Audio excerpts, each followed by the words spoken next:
What's up, everyone? Welcome back to another episode of Kevin Prolix TV. And boy, do I got one for you. Yo, check this out. Struggling to think if there's anything I could have done. Whew. All right, what do you mean by that? My first girlfriend, 22 female, broke up with me, 22 male, a month ago. Things were going great. We matched very well, and she was aware that I'm gonna be kind of slow and weird with navigating a relationship. She told me a lot about her trauma with her dad, stepdad, ex, a sexual assault, and sexual assault. What the heck? Whew. She get with me relatively quickly after her ex, like I think a month later. I was understanding and always heard her out. Eventually, once things got more serious over time, little things I would do, she would get insecure about and think that I'm upset with her or getting bored of her. I wasn't perfect. I made some mistakes, but I always was honest and held myself responsible when we talked it out. Eventually, it seemed like even though we talked things out, she just kept bringing it back up again, or it's like things that I would explain to her about why I'm weird sometimes. It's like she would bring it up as a complaint. I always put effort to try and better myself. After 8 months, she broke up with me because she just couldn't let things go after really only the last month was a little rough. Okay. Now, later on, after the breakup, I remember a couple weeks before the breakup, she mentioned hanging out with the guy coworker and her little brother. She hadn't mentioned hanging out with him before. They also played games together not too long after. The week before, she mentioned this coworker had gotten tickets for everyone to go to a concert and that she and the rest would pay him back. I found on Venmo that this guy has paid or helped her with rent already in less than a month of me and her being split. Now today on her Snap story, she showed a pic she took on November 20th, which was 8 days after she broke up with me, where it shows her in her car with the hand on her thigh. We had been dating for 8 months. All this tells me that things were going on before we broke up, whether it was just emotional cheating or more.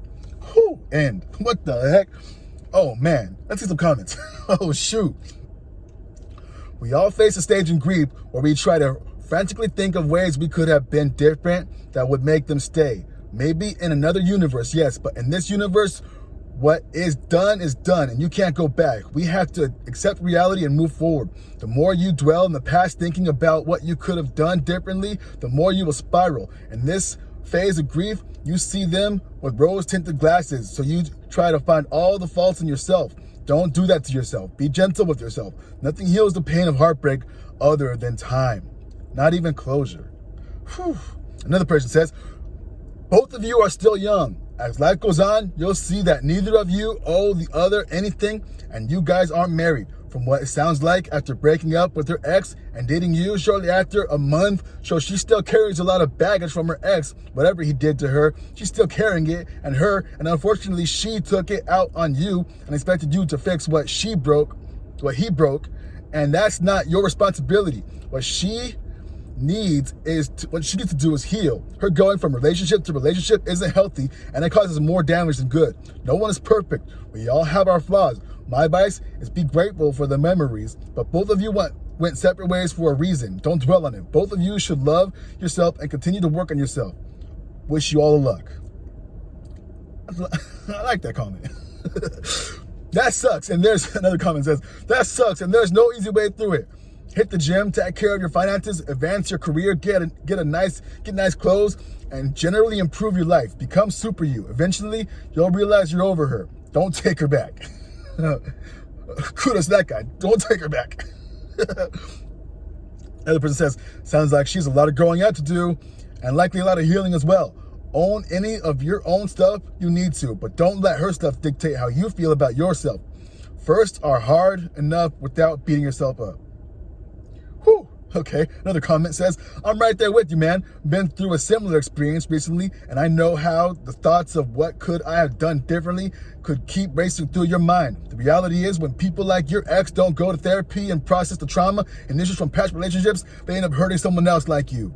You did nothing wrong. As other comments have said, please take this time to go to therapy and work through it. That's what I'm doing, so I don't let it affect my future relationships. Whew. Another one says right here, moving on gets easier when you're older and jaded like me. But it's important to remember now, at this current time, that the relationship is over. Your post is all the reason why you should be glad it is. This is a famous quote. Hold everything in your hands lightly, otherwise it hurts when God pries your fingers open. Corey Ten Boom. I don't believe in God, but the concept is the same.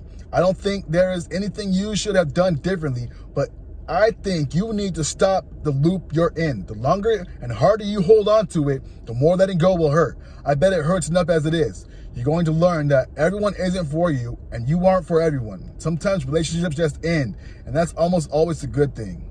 Whew.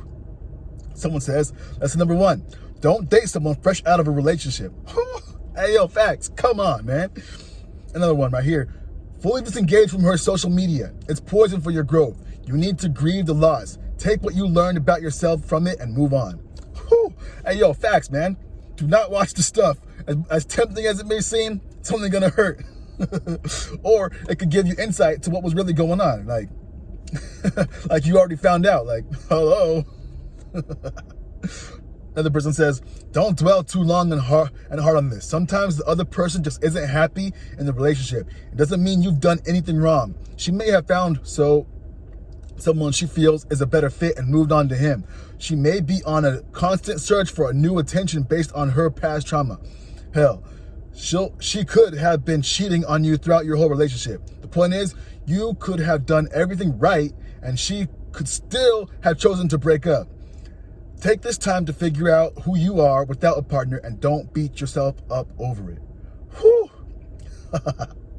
Hey, yo, she sounds like a serial monogamist. You dodged a bullet. Hey, yo, another person says, lesson learned, ? Don't allow yourself to be someone's rebound. If they tell you they broke up just 1 month ago, you say, okay, nice meeting you, and run away. Until someone tells you all this stuff about abuse and trauma from exes and stuff, say, okay, thanks, it was nice meeting you, and run away. You don't need to date any woman who comes along. You need to be careful and protect yourself and put yourself and your interests first at all times. I agree with that. One more comment here. Some women monkey branch. Not all, but some. They decide the relationship is done. They continue accepting your love. And in the meantime, they are getting emotionally involved and preparing their next partner. It's just how it is.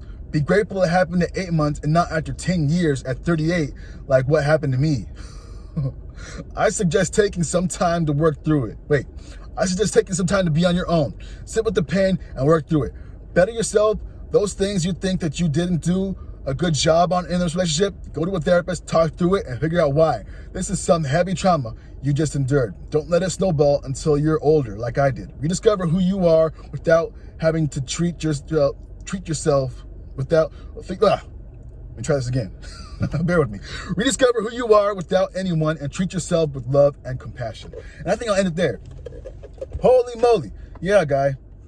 There's people that are like that. They'll be with you, and then behind your back, they'll be setting up the scene for somebody else. And, I mean, you got to take some personal responsibility. You're not that old, but hey, they told you who they were. They told you what they've been through. You don't have to accept it. You could, like the other people said, like, okay, thanks, but I'm going to go over here. Like, it's not your job to deal with someone and their trauma. Like, if she's really been through all that stuff, okay, cool. I'm understanding. But have you worked out that stuff? Is this still going to be a problem in your life? It sounds like it's still a problem in her life. How she pretty much probably was doing all the stuff behind your back that you didn't know about, and then seeing the Snapchat story with the other guy's hand on her lap. And then, well, you know what? The list probably goes on. But hey, you got involved with her after a month. You were with her for 8 months, and then she ended up breaking it off with you. Hey, yo, count your lucky stars, bro. You dodged a bullet. Like the other person said, you could have been going down the line 10 years later, then boom, I don't think you want that. Hey, yo. But hey, maybe you're not cooked. Maybe you could probably still fix this. But what do y'all think? Is this guy cooked or what? I think you can still salvage his life. Anyway, this has been another episode of Kevin Prolix TV. Hope you like, comment, subscribe, and share. And I'll see you on the next one. Peace.